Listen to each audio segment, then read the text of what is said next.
ebidensya, resibo, walang lusot ang may atraso.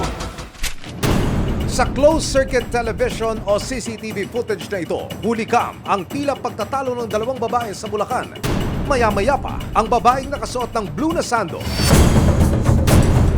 Biglang pinagsasampal ang kausap na babae na kinilalang si Josephine Bautista.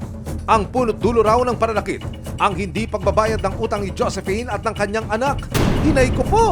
Hindi ko kinakatuwa yung utang.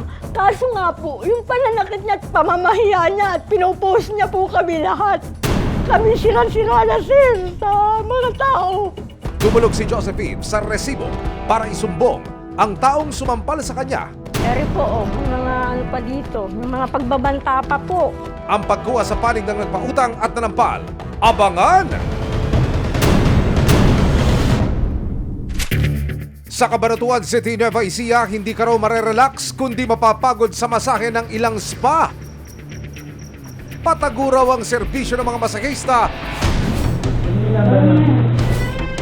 Hoy! Anong meron diyan? Isang tip ang natanggap ng National Bureau of Investigation, Cabanatuan District Office o NBI CABDO. Ilang spa raw ang walang pakundangan na nag-o-offer ng extra service sa mga parokyano.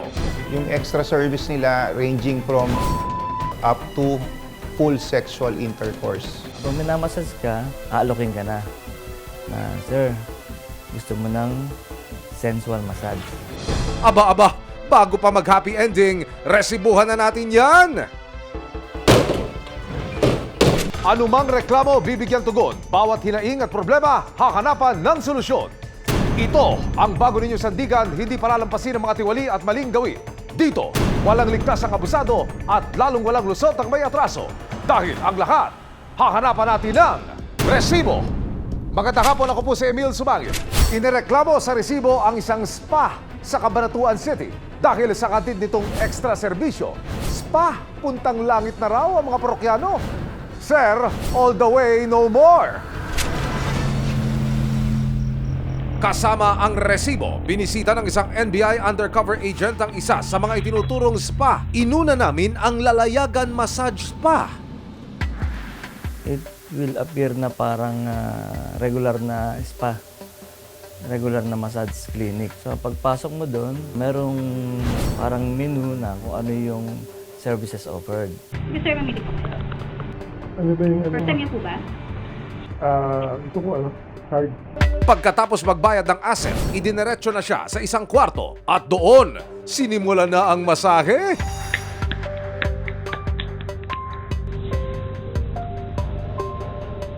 Pero bago matapos ang masahe, biglang may ibinulong ang therapist sa asset. Pag minamasas ka, aalokin ka na. Sir, gusto mo ng sensual massage. Ano yung sensual massage? Yun po yung hand. Sa halagang 1,000 hanggang 1,500 pesos, ibang klaseng pagod daw ang kayang tanggalin ni Miss Therapist.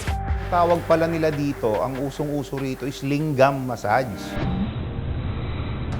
At dito sila kumikita. Meron silang share na almost 60% dun sa binabayad na pera compared dun sa ordinary massage na 500 na 100 pesos lang ang napupunta sa kanila. Sa pagkakataong ito, nag-times up na ang NBI undercover agent. So, the mere offering that kind of service, okay na sa amin yun. Positive na to. Hindi namin i-consummate yung service. Sunod na pinuntahan ng team ang King's Den Massage and Queen's Den Bar. Pag-akyat sa second floor, aakalain mong nasa isang bar ka lang. Ilang saglit pa, isang lalaki ang lumapit sa NBI asset at nagalok.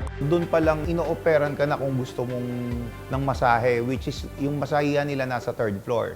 Dinala ang asset sa ikatlong palapag ng gusali at pinapasok sa isang kwarto. Ilang sandali pa, isa sa mga babaeng guest relations officer o GRO mula sa bar ang inihatid niya rito.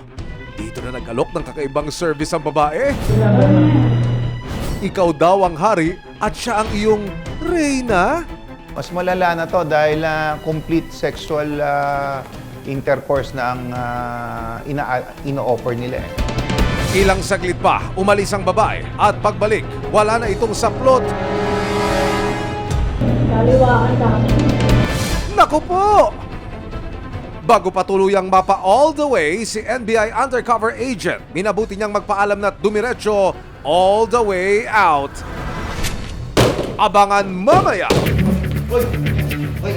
Mga spa na nag-aalok ng extra service sa Nueva Ecija, wala ng happy ending. Sinalakay ng NBI Cabanatuan. Kang gagalawa. Susunod, sa closed-circuit television o CCTV footage na ito, huli kam ang tila pagtatalo ng dalawang babae sa Bulacan. Maya-maya pa, ang babaeng nakasuot ng blue na sando. Biglang pinagsasampal ang kausap na babae na kinilalang si Josephine Bautista. Ang punot dulo raw ng pananakit, ang hindi pagbabayad ng utang ni Josephine at ng kanyang anak. Inay ko po! May ebidensya, resibo, walang lusot ang may retraso.